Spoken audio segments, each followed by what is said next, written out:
we're back. We're back into another one, another top 10, and this is a sad one because this one is about the great metal band, my favorite metal band, also with their late lead singer. This is going to be a Black Sabbath top 10. Rest in peace, Ozzy. What a legend. The Prince of Darkness has passed 16 to 17 days. I don't know how many. I think it's 16 days after the performance of Back to the Beginning. I'm just glad he got to pop out one last performance for the fans as a goodbye, not just as a solo, but with the three men that he began it all with in Black Sabbath. The Hand of Doom, Geezer Butler, the second godfather of metal, the man who just completely killed it on the guitar riffs. He's missing both his fingertips, by the way. And Bill Ward, what a drummer. He doesn't get talked about a lot. He is up there with, at least, I'm not going to say like Bonzo because he's on something else. I'm going to say like with Ian Pace and like, what's another drummer? And Nico McBrain from Iron Maiden. Like, he's up there with some great drummers. He's up there with possibly Keith Moon. His jazz swing abilities were just absolutely fantastic. And this one actually broke me because this was a surprise, and we basically lost the godfather of metal and such a great person. All right, let's begin. Top 10. I think some of these are going to surprise. Some of these are definitely going to surprise some people. People are going to be like, where is that song? If your favorite song's not on here, doesn't mean I don't like it. Maybe it means that, but I highly doubt it doesn't, because all these are from the Ozzy era, 100%. That's my favorite era from Black Sabbath. That's the Sabbath that I know. With Dio, great singer, but I associate him with like Rainbow and Dio. Like, that's what I associate him with. Heaven and Hell isn't that bad, but the Ozzy records. And this is mainly like, I think this is mainly like the first six records. So don't expect much. Number 10 from the Sabbath Bloody Sabbath record. The closing song on that, Spiral Architect. This song, I don't know, recently this song started hitting me. I just love the chorus and Ozzy's vocals in this. The strings are very good. It's heavy, and then it's somewhat soulful. It's a great closing to a great record. There's a lot of weird things you wouldn't expect this metal band to do, like Who Are You, Fluff, Abracadabra with the piano, Spiral Architect with the strings. I mean, I think Sabbath Bloody Sabbath is definitely their most experimental record in terms of like prime kind of Sabbath, because Technical Ecstasy and Never Say Die was kind of a disaster because, with the rip-offs that Sabbath was having and all that kind of crap, kind of ruined them a bit. But Spiral Architect is just something else. Sabbath Bloody Sabbath at number 9. This is just a fucking amazing song. I mean, I think what mainly gets me is that riff. It's definitely one of Tony Iommi's best. You can't really say it's, I think here I'm just going to be saying this is just a damn good song. I haven't heard it in a while, but I know for a fact that if I do listen to it, it's just gonna come back to me. It could even go higher on some of these, but yeah, Bloody Sabbath. I mean, the record's very good. I want to buy it one day, but you know, this is a Jesus Christ. I guess I ran out of the words to say because of and that little kind of bridge area, that very heavy bridge, gets me every time. It's so good. It's also, this song's free on SoundCloud as well. It's one of the Sabbath songs that are actually free. Moving on. Sweet Leaf was probably one of their best, not their best opening. Let's not say best opening, because they have the Black Sabbath record and one that we'll get to. I fucking gave it away already. Sweet Leaf. I loved the cough, to start the record, and then boom, that riff hits like a fucking train. I mean, especially that instrumental break with the solo, how much more faster they increased that tempo rise from Bill Ward. It went from a fucking like 10 all the way to 100. He just went fucking ham on those drums, and I see the live videos and how hard he hits those fucking drums. He basically hits them like it owes him fucking money. He beats them like his wife hasn't done the fucking dishes yet. Like, it's pretty surreal. Number 7, another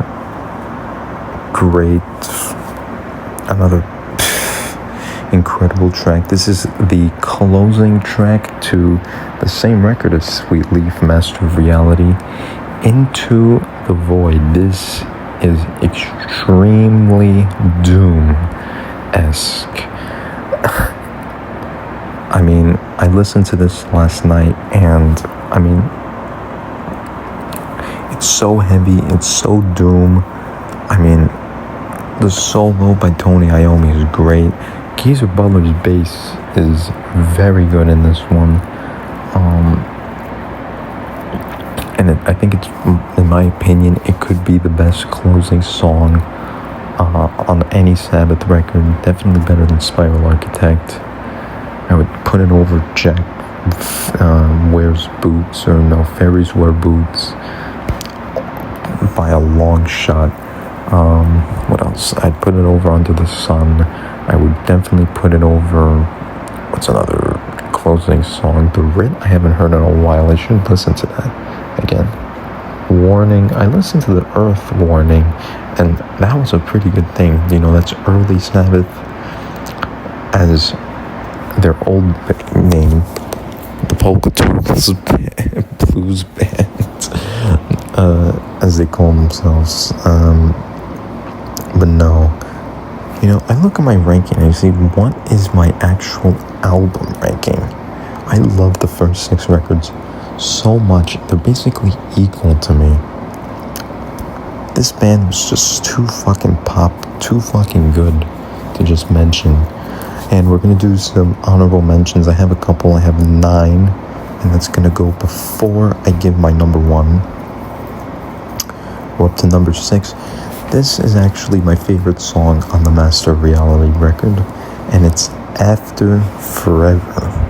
You probably would have thought it was Children of the Grave, but After Forever, I gained such a great love for the song because when I was in Greece in 22, I didn't have any service, and I had to get this shit music app that didn't require service to use, and there were only like a couple of songs that I had, and After Forever was one of them, and I just kept playing that song over and over, and it's actually really good.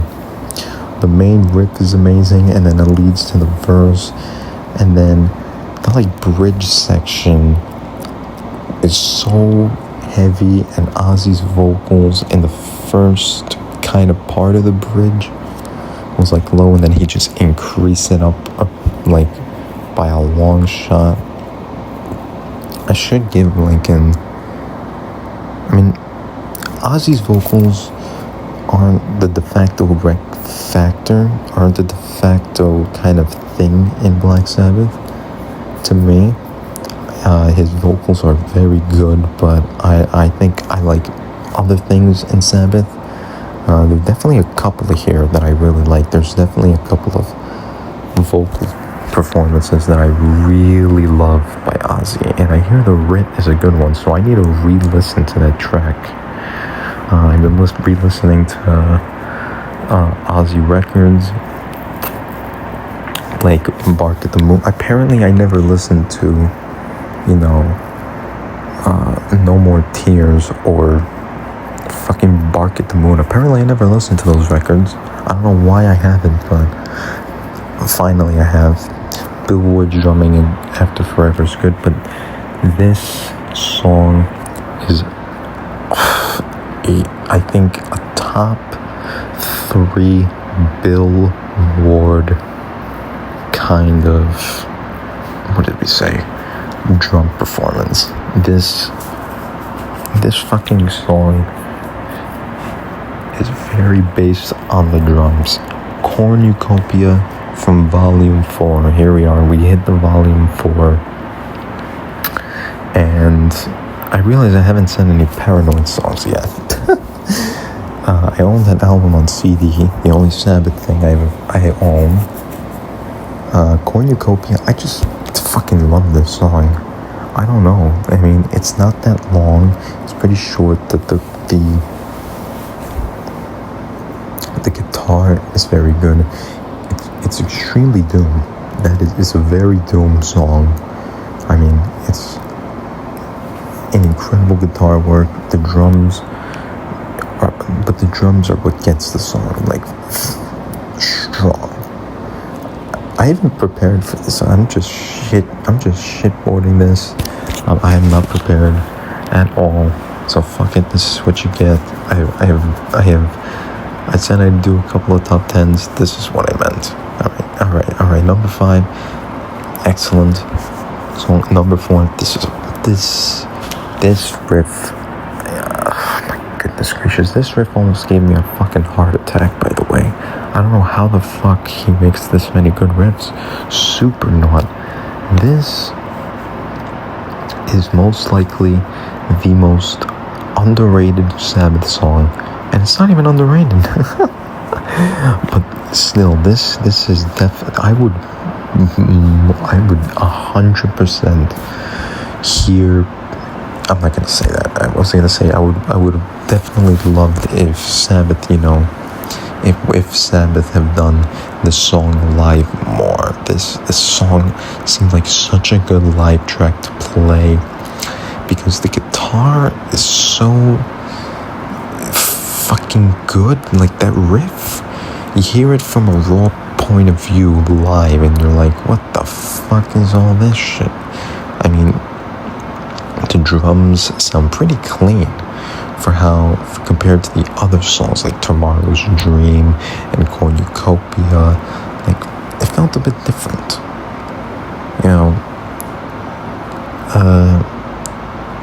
like, imagine hearing, it's definitely a couple of people's favorites.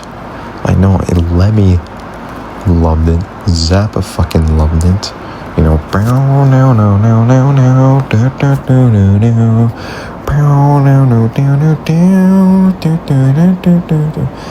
oh, and like kind of like the sudden breaks playing, like, was it the bridge? I think this is also a song I haven't listened to in a while. I don't know why.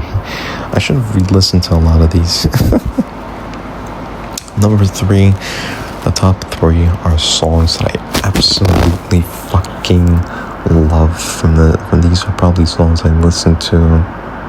These are songs I definitely listen to every day before.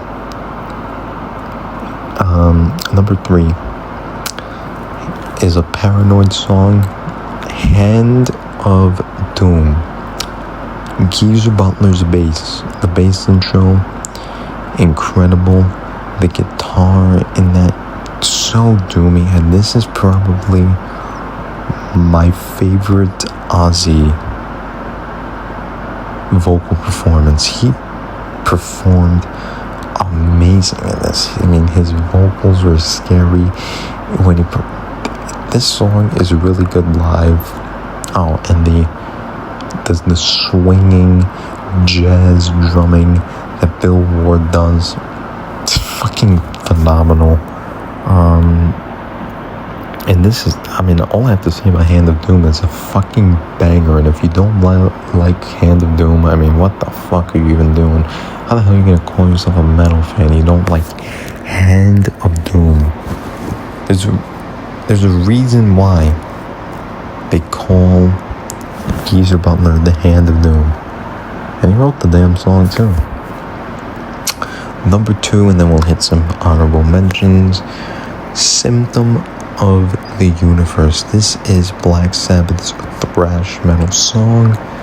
I think there's a lot of thrash spliffs in Sabotage, and that's why I think it's an underrated record. You know, would I say it's better than a couple of records? I don't know how I'd rank the Sabbath records, because I feel like I have a specific love for all of them that just equalizes it together. The Symptom of the Universe, the thrash riff by Tony Iommi, I mean, the fast drumming of Bill Ward, an amazing vocal performance by Ozzy, and then we hit a little bit of an acoustic kind of thing, and Ozzy's vocals just got better.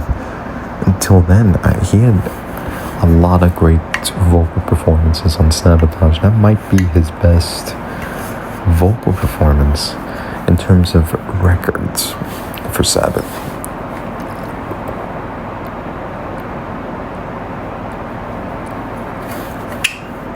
Alright, let's hit these honorable mentions. And for our first honorable mention, Hole in the Sky. I love Pantera's cover of this. I love Sabbath's original. We're just gonna get to this quickly.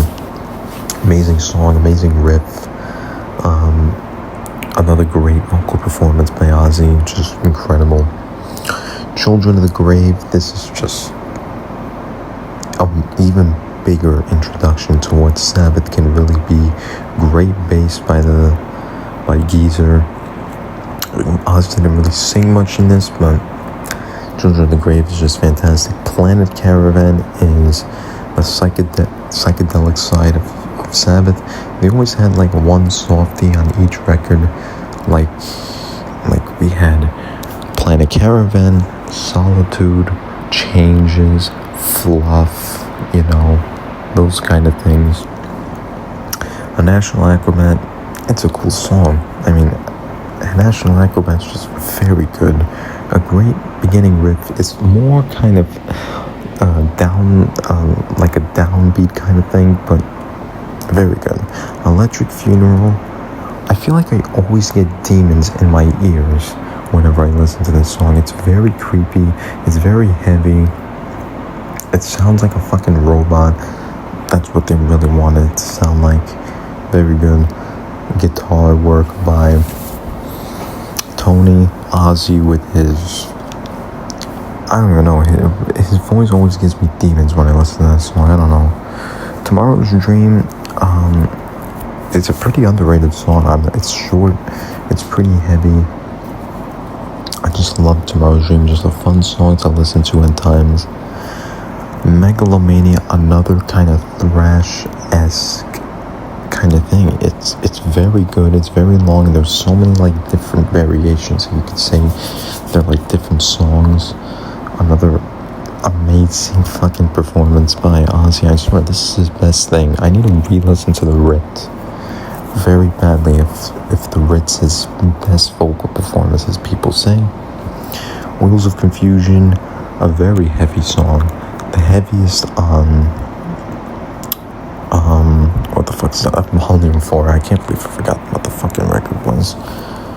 And along with this one is number 1 on honorable mention, Snowblind. Snowblind is maybe Volume 4 is my fucking favorite record. I don't know. Snowblind is very good. That bridge always gets me, and I heard it live as well. I don't know how much more I can enjoy this band. It really takes a toll on me. And we'll get to number 1 now. Alright.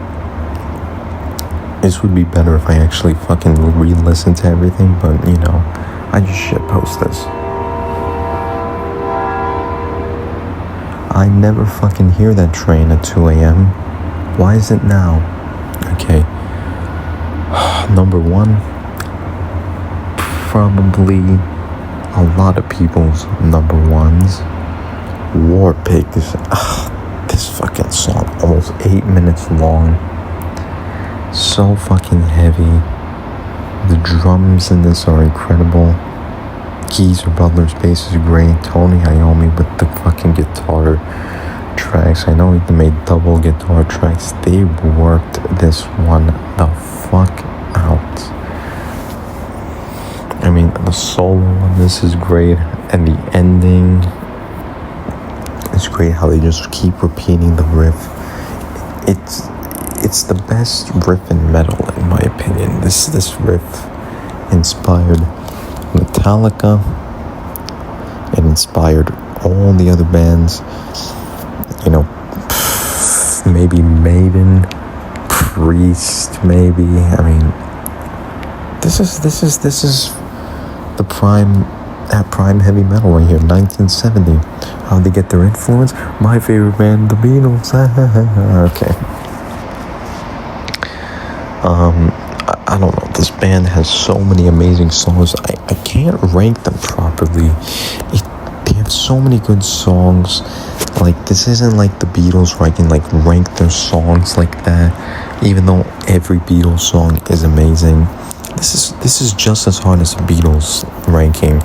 It's a bit I mean, the Doors was easier to do. They have more like songs I can rank perfectly.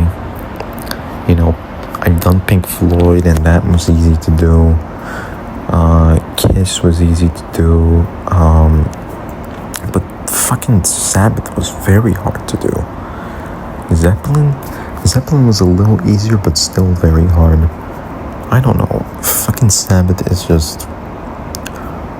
They're the best metal band of all time. No doubt about that. Rest in peace to Ozzy.